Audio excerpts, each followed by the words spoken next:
Hello అందరికీ, welcome back to my channel. ఈరోజు మా ఇంట్లో స్పెషల్ మిల్ మేకర్ పులావ్. మరి ఇంకేం ఆలస్యం, ఏ విధంగా చేశానో చూపిస్తాను రండి. ముందుగా ఒక కప్పు బాస్మతి బియ్యం తీసుకొని 3-4 సార్లు కడుక్కొని ఒక అరగంట సేపు నానబెట్టి పెట్టుకున్నాను. ఆ తర్వాత ఒక కప్పు మిల్ మేకర్లు కూడా నానబెట్టి పెట్టుకున్నాను. అరగంట తర్వాత స్టవ్ ఆన్ చేసుకొని ఒక గిన్నె పెట్టుకొని 4 చెంచాల నూనె వేసుకొని, నూనె వేడైన తర్వాత మసాలా స్పైసెస్ 2 బిర్యానీ ఆకు, స్టారు, పువ్వు, మరాఠీ మొగ్గ, 2 లవంగాలు వేసుకొని వేయించిన తర్వాత సన్నగా తరిగిన ఉల్లిపాయ 1 పెద్దది, 4 పచ్చిమిర్చిలు నిలువుగా తరుక్కున్నాను. ఇందులోనే ఒక చిన్న టమాటా వేసుకొని బాగా వేయించుకొని టమాటా గోలదాకా, ఇలా పచ్చివాసన పోయేదాకా ఒక 5 నిమిషాల పాటు బాగా వేయించుకుంటే ఉల్లిగడ్డ టమాటా మెత్తబడిపోతుంది.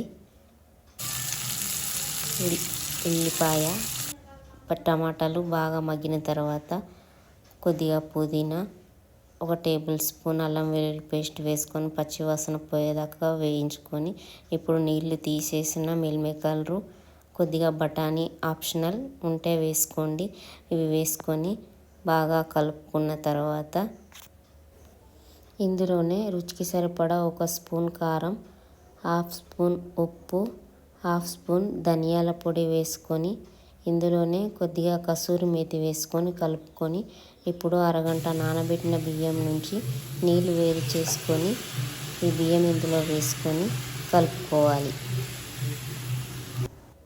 బియ్యం విరగకుండా నెమ్మదిగా కలుపుకోవాలి. ఒక 5 నిమిషాల పాటు కలుపుకున్న తర్వాత ఇప్పుడు దీనిలోని చెమ్మ పోయిన తర్వాత 1 కప్పు బియ్యానికి 1.5 కప్పు నీళ్లు పోసుకొని మూత పెట్టుకొని హై ఫ్లేమ్లో ఒక 10 నిమిషాలు ఉడికించుకొని మూత తీసి చూస్తే ఈ విధంగా దగ్గర పడిపోతుంది. ఇలా వాటర్ అంతా ఇంకిన తర్వాత ఒకసారి మళ్ళీ కలుపుకొని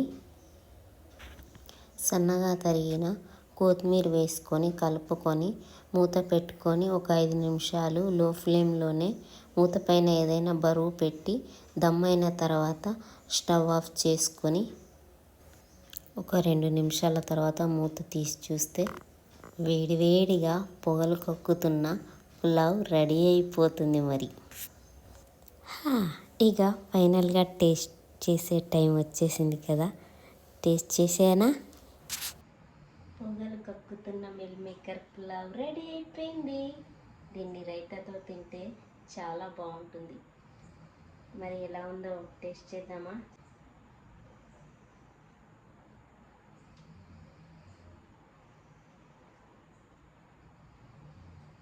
నిజంగా చాలా టేస్టీగా ఉంది. ఖచ్చితంగా ట్రై చేయండి. బ్యాచిలర్స్కి అయితే చాలా ఈజీగా ఉంటుంది. నా ఛానల్ని కనుక ఇంకా ఎవరైనా సబ్స్క్రైబ్ చేసుకోకపోతే సబ్స్క్రైబ్ చేసుకోండి. లైక్ చేయండి, షేర్ చేయండి, సబ్స్క్రైబ్ చేసుకోండి. బాయ్.